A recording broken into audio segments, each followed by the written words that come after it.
अभी जिस तरह से जो है एक बार और हमला हुआ था, ये दूसरी हमला हुआ है और बाल बाल बच्चे हैं चंद्रशेखर आजाद। अभी बिल्कुल बाल बाल बचे हैं। संजोग बढ़िया है कि बाल बाल बचे हैं। गरीबों की दुआ है उन पर।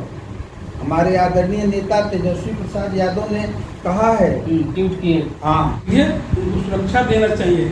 और मैं भारत सरकार के गृह मंत्री से मांग करता हूँ कि चंद्रशेखर आजाद को पूर्ण रूप से सुरक्षा दी जाए, उनके घर को, उनके पूरे परिवार को, ताकि उन सब कोई हमला न कर सके। क्या लगता है जितने भी बहुत सारे ऐसे जो बहुजन के लिए काम करते हैं, बहुजन मूवमेंट को आगे बढ़ाते हैं, चाहे आरजेडी हो या बहुत सारे ऐसे पार्टियाँ हैं, तो उन लोग पर ही ज़्यादातर हमलाएं होती है, इसका क्या वजह है? वजह कुछ नहीं है। हमला तो सभी लोगों पर हो रहा है, लेकिन जो गरीबों की आवाज़ बनता है, ये आपको इस पे जितने फोटो दिखाई दे रहे हैं, ये सब गरीबों के नेता हैं। चाहे वो रघुवंश बाबू हों, शरद यादव हों या अमर शहीद जगदेव बाबू हों, ये गरीब लोग हैं। नमस्कार, आप देख रहे हैं जनता का जनबोल खबर। अभी हम हैं आरजेडी कार्यालय में और हमारे साथ हैं आरजेडी बक्सर के जिला अध्यक्ष। और आज हम लोग जानेंगे जिस तरह से पिछले दिन जो है चंद्रशेखर आजाद रावण पर हमला हुआ है, उस हमला को लेकर के किस नज़रिए से देखते हैं और क्या कहते हैं। स्वागत है आपको जनबोल खबर में। जिस तरह से जो है पिछले दिन जो है चंद्रशेखर आजाद रावण जो भीम आर्मी के प्रमुख है, उन पर हमला हुआ है, आप लोग किस नज़रिए से देखते हैं इसको? ये तो एकदम शर्मनाक घटना है। एक गरीब का बेटा आज सामाजिक न्याय का झंडा लेकर के पूरे देश में घूम रहा है और उसके ऊपर वार होना सभी दलितों के लिए एक बहुत बड़ा सबक है।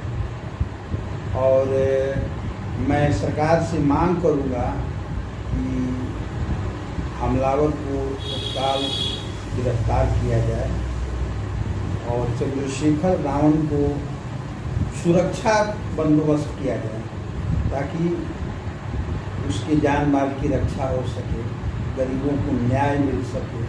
वही झंडा दिल्ली लेके जाने वाला है लड़का, जो कम समय में इतना गरीबों के लिए तत्पर रहने वाला। मुझे नहीं लगता है कि दलितों का कोई नेता उस तरह आगे बढ़ रहा है। अभी जिस तरह से जो है एक बार और हमला हुआ था, ये दूसरी हमला हुआ है और बाल बाल बच्चे हैं चंद्रशेखर आजाद रावण। अभी बिल्कुल बाल बाल बचे हैं। संजोग बढ़िया है कि बाल बाल बचे हैं। गरीबों की दुआ है उन पर। हमारे आदरणीय नेता तेजस्वी प्रसाद यादव ने कहा है, ट्वीट किए। हाँ, साहब यह गलत बात है, ऐसा नहीं होना चाहिए। यह चंद्रशेखर रावण के ऊपर हमला नहीं है, यह करोड़ों गरीब लोगों के ऊपर हमला हुआ है, जो सामाजिक न्याय और धर्मनिरपेक्षता की रक्षा करने के लिए निकला हो, बाबा साहब भीमराव अंबेडकर के संविधान की रक्षा करने के लिए निकला हो, और उस पर अगर हत्या हो रही हो, ये सरासर गलत है और ऐसे लोगों को कनिष्ठ होना चाहिए। क्या लगता है किनका हाथ हो सकता है इसमें? नहीं, ये तो हम नहीं ना बता सकते, ये तो पुलिस बताएगी ना, हम क्या बताएंगे। लेकिन जिसने भी किया हो उसको सजा मिलनी चाहिए। लगता है अभी आप सुन रहे थे कि शेषनाथ जी बता रहे हैं कि जिस तरह जो है एक हमला हुआ है, ये बहुत निंदनीय है और जहाँ जितना भी निंदा किया जाए कम है। सर, ऐसा लग रहा है कि जितने भी बहुत सारे ऐसे जो बहुजन के लिए काम करते हैं, बहुजन मूवमेंट को आगे बढ़ाते हैं, चाहे आरजेडी हो या बहुत सारे ऐसे पार्टियाँ हैं, तो उन लोग पर ही ज़्यादातर हमलाएं होती है, इसका क्या वजह है? वजह कुछ नहीं है। हमला तो सभी लोगों पर हो रहा है, लेकिन जो गरीबों की आवाज़ बनता है, ये आपको इस पे जितने फोटो दिखाई दे रहे हैं, ये सब गरीबों के नेता हैं। चाहे वो रघुवंश बाबू हों, शरद यादव हों या अमर शहीद जगदेव बाबू हों, ये गरीब लोग थे और गरीबों के हक हुक्म की लड़ाई को आगे ले जाना चाहते थे। मैंने की हत्या हो गई। गरीब की आवाज़ उठाई तो आपको गोली मार, हाँ, गोली मार दिया, गरीब गोली मार दिया। लालू प्रसाद एक ऐसा नेता हुआ जो जनमानस पर शुरू से अंत तक छाया रहा और गरीबों की आवाज़ बुलंद करता रहा। चूंकि जिस वर्ग और समुदाय से लालू प्रसाद जी आते थे, वो वर्ग और समुदाय भारी संख्या में इस देश में तगड़ा है और वो अपने नेता की रक्षा करने में हमेशा सफल रहा। आज इसीलिए लालू प्रसाद यादव अपनी आवाज़ अभी भी बुलंद कर रहे हैं। बहुत बार उन पे भी हमला हुआ, संयोग है, बच निकले। बहुत सारे हमले हुए, बहुत सारे लोगों पर हमला हुआ। इंदिरा गांधी मारी गई, राजीव गांधी मारे गए। नेताओं पर तो हमला होता ही रहता है, लेकिन ये चंद्रशेखर रावण एक झोपड़ी से निकला हुआ गरीब गुरबों, भूखों की लड़ाई, पिछड़ों की लड़ाई, नंगे लोगों की लड़ाई, जिनके बस देह पर कपड़े चाहिए, उनकी लड़ाई के लिए आदमी लड़ रहा है। चलिए, बहुत बहुत धन्यवाद। अभी लगातार आप सुन रहे थे कि जिस तरह से इन्होंने कहा कि ये बहुजन की आवाज को दबाने के यहाँ काम किया जा रहा है और लगातार जो हमले होते आ रहे हैं। और भी लोग हैं, हम लोगों से मिलवाते हैं। वाकई जो है जिस तरह से जो है हमला हुआ है, बहुत निंदनीय हमला है और जिसके वजह से जो है ये घटनाएं घट रही है। अब हमारे साथ जुड़ रहे हैं प्रदेश अध्यक्ष झुग्गी झोपड़ी आरजेडी से संतोष भारती जी। जानना चाहेंगे जिससे जो है चंद्रशेखर आजाद रावण पर एक कातिलाना हमला हुआ है और बाल बाल बचे हैं चंद्रशेखर आजाद रावण, क्या कहना चाहेंगे आप, किस वजह से? सबसे पहले तो मैं उत्तर प्रदेश की सरकार को निकम्मापन मान रहा हूँ, क्योंकि जब वहाँ के मुख्यमंत्री जी कहते हैं कि हमारे उत्तर प्रदेश में कोई अपराधी नहीं है, तो उनको बताना चाहिए आज आकर ये गरीब के बेटा को गोली मारा गया, कौन व्यक्ति मारा, कोई ना कोई अपराधी होगा।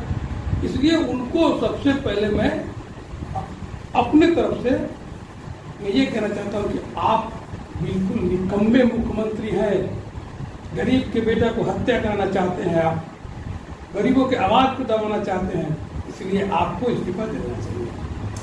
अभी जो है लगातार हमले होते आ रहे हैं, लेकिन फिर भी सरकार की सुरक्षा की मतलब की जो मांग करे फिर सुरक्षा नहीं दे पा रही है। उत्तर प्रदेश की सरकार बाबाओं को सुरक्षा दे रही है, जो पंडित मुल्ला पुजारी है उनको सुरक्षा दे रही है, सामाजिक न्याय की बात करने वालों को सुरक्षा नहीं दे रही है।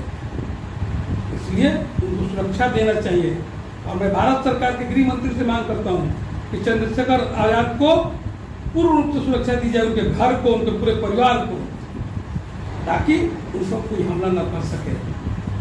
क्या लगता है कि मतलब किसकी साजिश हो सकती है इस तरह का हमला? ये तो सरकार बताएगी ना कि कौन गोली मारा है, कौन अपराध किया है, ये तो सरकार का विषय। जांच होनी चाहिए, न्यायिक जांच होनी चाहिए। हमें इनके उत्तर प्रदेश सरकार पर भरोसा नहीं है, न्यायिक कमेटी बनाकर जांच होनी चाहिए और तत्काल दोषियों को पकड़ के जेल में डालना चाहिए, क्योंकि बाबा साहब का संविधान है। यह देश, भारत जो देश है, बाबा साहब के संविधान से चलता है और संविधान के बाद को रावण जी उठा रहे हैं, संविधान की सुरक्षा के लिए रावण जी काम कर रहे हैं। इसलिए पूरे भारत के दलित परिवार के लोग नहीं, पूरे गरीब परिवार के लोग, एक एक लोग आज रावण के साथ है। चाहे हमारी पार्टी और राष्ट्रीय जनता दल या सपा हो, सारे लोग एक साथ है, रावण के साथ है। चलिए, बहुत बहुत धन्यवाद। अभी लगता है आप सुन रहे हैं कि जो इन्होंने कहा कि हम उनकी कड़ी निंदा करते हैं और हम उनके साथ हैं, क्योंकि बहुजन मूवमेंट को आगे बढ़ाते हैं। और क्या कहना चाहेंगे जिस तरह जो है बहुजन मूवमेंट को चलाने वाले चंद्रशेखर आजाद रावण पर हमला हुआ है और आपके जो पार्टी प्रमुख जो है डिप्टी सीएम माननीय तेजस्वी भैया भी जो साथ में खड़े हैं? बहुत बहुत धन्यवाद आपको। यह कोई नई बात नहीं है। जब जब कोई दलित और वंचित शोषकों की आवाज़ बनकर उभरता है, उसको गोली मार दी जाती है। जैसे बाबू जगदेव सिंह दलितों और वंचितों शोषकों की जब आवाज़ बनकर जब धरातल पर आए तो उनको भी गोली मार दिया गया। आज ने लालू जी जब आवाज़ बनकर उभरे तो इनको एक साजिश के तहत जेल कर दिया गया। यही परंपरा लोग बनाया है। अच्छा, ये कहाँ तक सही है गोली चलवाना किसी के साथ? यह निंदनीय घटना है, नहीं होना चाहिए। यह पूरे देश में इस तरह के दलितों में एक आक्रोश है। इन पर जो गोली चला है, दलितों में आक्रोश है और इस आक्रोश जो है यह बदला लेगी। जनता इस चुनाव में आने वाला लोकसभा का जो चुनाव है, इसमें सबक सिखाएगी। सबक सिखाएगी क्या बोला? धनपत चौधरी, राष्ट्रीय जनता दल, जिला प्रधान। चलिए, लगातार आप देख रहे थे कि जिस तरह जो है राष्ट्रीय जनता दल के कार्यकर्ताओं के साथ साथ जिला अध्यक्ष और प्रदेश अध्यक्ष भी अपने बातों को रखे कि इस तरह की घटनाएं नहीं होनी चाहिए और जो आए दिन जो है बहुजनों पर जो मूवमेंट को आगे बढ़ाते इस तरह की घटनाएं होती है, ये बहुत ही निंदनीय है। आए दिन जो है बहुजनों के ऊपर हमले होते आ रहे हैं और बीते दिन जो है शाम के समय में जो है चंद्रशेखर आजाद रावण जो भीम आर्मी के राष्ट्रीय प्रमुख है, उन पर हमला गोली चलाई गई और बाल बाल बचे हैं। आप किस नजरिए से देखते हैं? मैं राष्ट्रीय जनता दल की तरफ से इस घटना को घोर निंदा करता हूँ। ये घटना शर्मनाक है, ऐसी घटना नहीं होनी चाहिए। किसी भी राजनीतिक व्यक्ति पर जो दबे कुचले समाज का राजनीति करता हो, ऐसे व्यक्ति को हमला हो तो राजनीतिक में काला धब्बा। ऐसा नहीं होना चाहिए। नहीं होना चाहिए, कतई नहीं होना चाहिए। मैं इसका घोर निंदा करता हूँ। वो निंदा करते। क्या परिचय आपका सर? राष्ट्रीय जनता दल जिला प्रवक्ता विनोद यादव। चलिए बहुत बहुत धन्यवाद। अब लगातार देख रहे थे और बने रहे।